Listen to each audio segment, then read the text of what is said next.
اللہ کرم فرمائے. اس پر کچھ روایتیں دیکھیں، یعنی دینداری ہی اصل ہے، اس کے تعلق سے دیکھیں.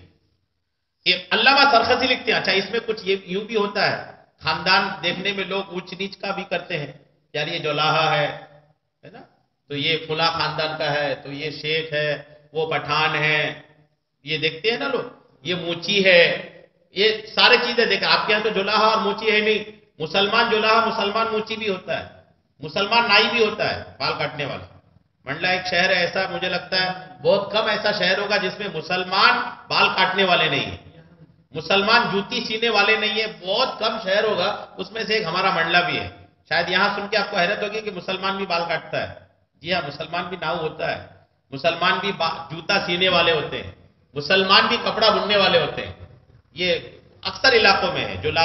جولاہا بولتے ہیں جو کپڑا بنتا ہے، موچی جو چپل سیتے ہیں، نائی جو بال کاٹتے ہیں. یعنی اگر کوئی اس طرح کے پیشہ والوں کو دیں گے تو اس کو تو بالکل انکار کر دیں گے، کیا ہے یہ، بھلے وہ نمازی ہو، بھلے وہ روزہ دار ہو، بھلے وہ تقوی شعار ہو، لیکن اگر اس طرح کا پیشہ اپنا لیا تو لوگ اس کو بولتے ہیں کیسے دے دیں گے ان کے گھر میں بیٹی کو، تو موچی ہے وہ. ہمارے پیارے آقا علیہ الصلوۃ والتسلیم نے اپنے مقدس ہاتھوں سے اپنی جوتیوں کو سیا کرتے تھے. آپ اپنی جوتیاں، آقا اپنے نالین کو خود اپنے ہاتھوں سے سدھارا کرتے تھے. اور علماء لکھتے ہیں کہ آقا علیہ السلام نے اپنے ہاتھوں سے اپنی جوتیوں کو سدھار کر کے مسلمانوں کو، یا قیامت تک کے مسلمانوں کو ایک میسج دیا، سبق دیا کہ جوتا سینے والے موچیوں کو نیچی نظر سے نہیں دیکھنا، چونکہ اللہ کے رسول ہو کر میں اپنے ہاتھوں سے اپنی جوتیوں کو سیتا ہوں. سبحان اللہ، سبحان اللہ. اگر کپڑا بننے والے جولاہے نہ ہو تو کپڑا ملے گا کہاں؟ اگر جوتا بنانے والے، چپل بنانے والے موچی نہ ہو تو پھر کہاں ملیں گے؟ بنا جوتے کے چلنا پڑے گا، ہے نا. تو بہرحال یہ کہ یہ جو ذات پات کا اونچ نیچ ہے نا، اسلام اس کے سخت مخالف ہے. اسلام یہ ذات پات کی اونچ نیچ سے زیادہ جس چیز کو شادی کے وقت دیکھنے کا حکم ارشاد فرماتا ہے وہ ہے دینداری. مذہبی کتنا ہے، اس پر روایت دیکھیں. علامہ سرخسی لکھتے ہیں کہ آقا علیہ السلام نے فرمایا تمام لوگ کنگھی کے دندانوں کی طرح برابر ہیں. مسلمان ہونا چاہیے، ٹھیک ہے، مسلمان ہونا چاہیے، غیر مسلم کی بات نہیں کر رہے ہیں. مسلمان موچی، مسلمان جولاہا، یہ مسلمان ہونا چاہیے، مسلمان نائی، مسلمان ہونا چاہیے.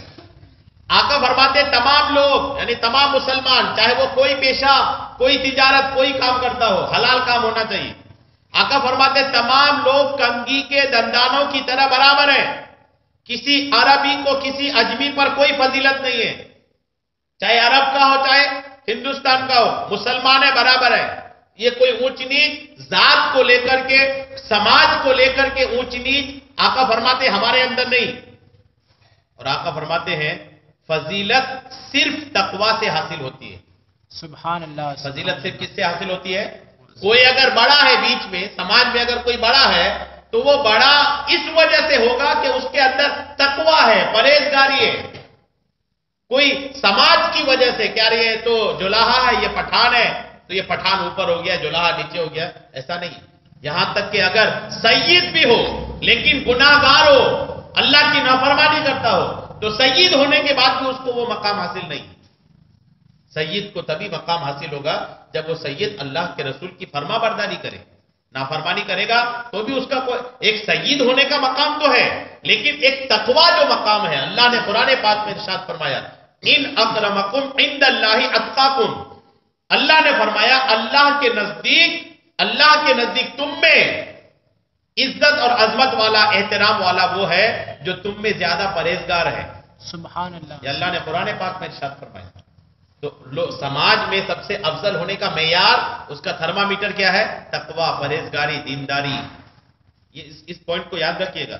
یہ حدیث قرآن مجید کی اس آیت کے موافق ہے. اللہ نے فرمایا ان اکرمکم عند اللہ اتقاکم، تم میں سے جو شخص سب سے زیادہ اللہ سے ڈرنے والا ہے وہ اللہ کے نزدیک سب سے زیادہ معزز